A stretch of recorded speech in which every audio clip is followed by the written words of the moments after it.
So you want to buy an off-grid property in Oregon. Wonderful. It's a great thing to do, and it's a state you can still do it. Buying an off-grid property in Oregon presents unique challenges, and there are definitely some things you're going to want to think about. Number one is you need to know where to find them. Well, a great place to find a number of off-grid properties is in Southwest Oregon. Why? Because the grid doesn't reach that far. For instance, in Josephine County, there are only 2 cities, and getting outside those cities is not very hard. So you can be near resources, but still be off the grid. Same thing in Jackson County. There are more cities and more people in Jackson County, but there are off-grid properties in lots of places. Same thing with Douglas County. You can get off the grid easily. So that's number one. You got to know where to look. And I highly recommend that you check Southwest Oregon out, because proportionally you're going to have more opportunities than you would up in Washington County or Clackamas County, for instance. Then number two, you have to understand the unique aspects of an off-the-grid property. We're talking about having your own power on site, which means solar power. You need to understand how many solar panels you might need for electricity for a 1,200 square foot or 3,000 square foot home, as well as where you're going to store that energy. Some people go direct from solar, but others prefer to use a battery backup and battery supplied option. It makes for a more consistent power experience. It also helps you manage those times of the year where the sun's power is not so strong. So solar is a big component. Another one is generator. You're going to need a generator as backup in case anything happens to the solar or other unforeseen circumstances. A generator is a must. Do you want a diesel generator? Do you want a propane generator? Should it be hardwired into the electrical panel? How do you handle that? That's an important thing for you to learn about, an important aspect of owning an off-grid property, as well as a septic. Maybe you've always lived in the city and you've always been able to just flush the toilet and it goes out into the sewer. An off-grid property doesn't have that option. You have to use a septic tank. Well, that means there's certain things you can flush and certain things you can't. It also means that you need to maintain that tank. When you buy the home, it needs to be inspected. When you've lived there for a few years, you need to have it pumped and you need to have it regularly cared for. It's important. There's a lot you need to know about a septic tank as well. Speaking of wells on off-grid property are huge. Your water, your quality, your amount will really influence your quality of life off the grid. Many times, off-the-grid properties have amazing wells, but not always. Sometimes they've been contaminated from runoff or a number of other things, or maybe it's just the area and the environment around the area. You need to get that well tested for contaminants, as well as understanding what the flow is. We measure it in gallons per minute, and you need to make sure that you've got enough water for pressure, but also just to manage your household needs. That's important. Another aspect that's important to an off-grid property is, what is the internet situation like? For many years, we had to use satellite dishes with HughesNet or ViaNet, and there were many challenges in that regard. But now, for most off-grid properties in Oregon, you can get Starlink. And I got to tell you, it's worth it. The speeds are incredible, as well as the consistent, reliable service. If you haven't yet, and you're looking to get onto Starlink, you're going to want to go to the website, research the address, and hopefully, for most of us, it'll be here in 2023. These are just some of the things for you to think about, in addition to the foundation and the construction, as well as the condition of the building. There's a lot for you to know and to think about when you're doing an off-grid property. Number 3 is understanding the land. What is the zoning like? Is it FC zoning? Is it RR5? Is it RR40? Can you subdivide the land?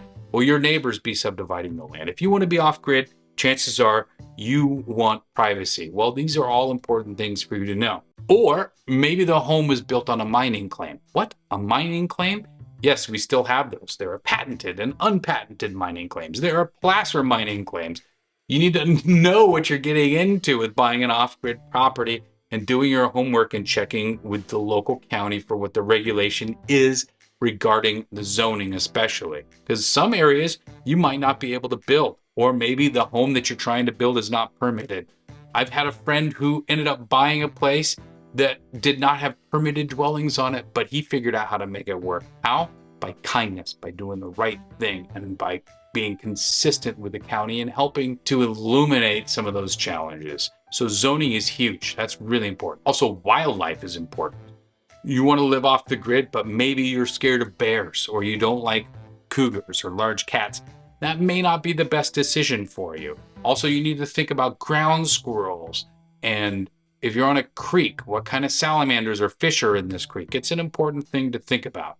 Another thing that you must think about for off-grid properties is fire risk. If it takes an hour to get out there, it's going to take a long time for the fire truck to get out there, and you're going to have a plan. What a lot of people do in off-grid properties is they have holding tanks for water, for fire, as well as trucks. So one little neighborhood outside of Wolf Creek has a fire truck for the community, and anytime something goes down, people can go and they can get it and they can travel and they can bring water directly to the fire. Fire risk and understanding the wildfire component is huge. And it also has implications for insurance. So you're going to need to do some homework in terms of insurance. Will you be able to insure this off-grid property? Who will it be through and how much is it? That's an important thing for you to think about. Make sure that you think through all those scenarios regarding wildfire and insurance. Another thing to think about is ingress and egress. Maybe you are on a property that has only one road and it comes through a timber company or it comes through BLM land.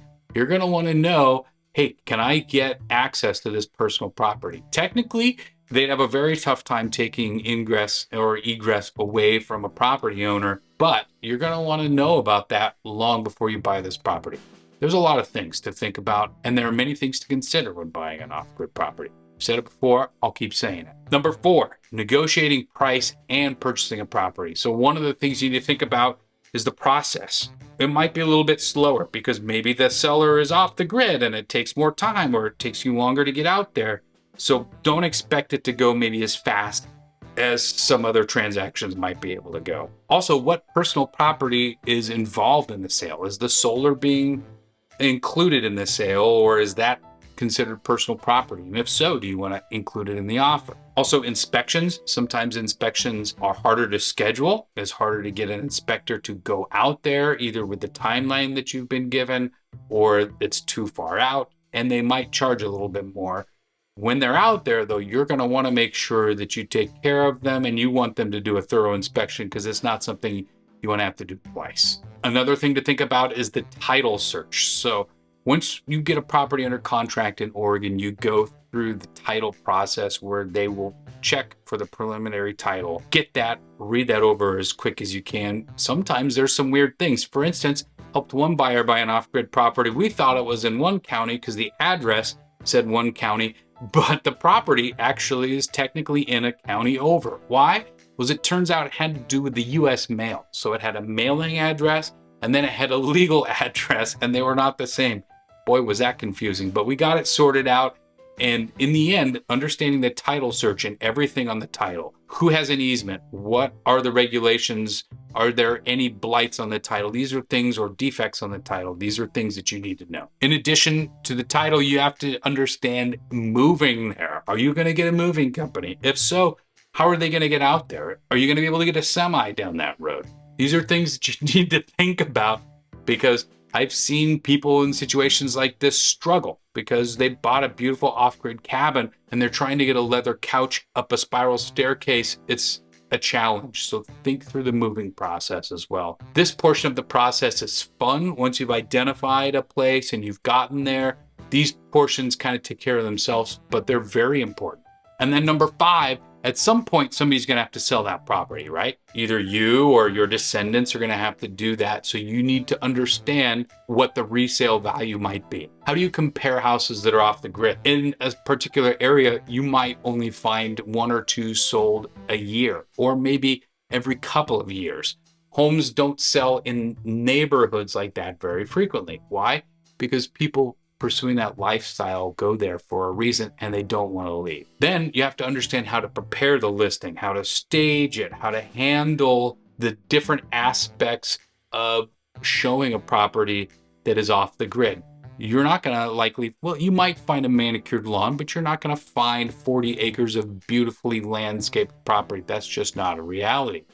There are going to be some things that you need to think about with the house as well, how to stage it, how to set it up so that you can maximize your investment when it comes time to sell. And in order to do that, you have to find an expert. So make sure that you get somebody who knows off-grid properties, who's worked in them before, because it's not like selling a single-family residence in town. It's much different. So make sure that you find a buying expert, or if you're looking to sell, make sure you find a listing agent that is familiar with these properties that can help guide you through the process, and you don't have to hold their hand through the whole thing. That's important. But I got to tell you, every client that I've ever sold a property to off the grid loves it. It's a special, unique experience. The communities that are built out in these areas that are off the grid are special.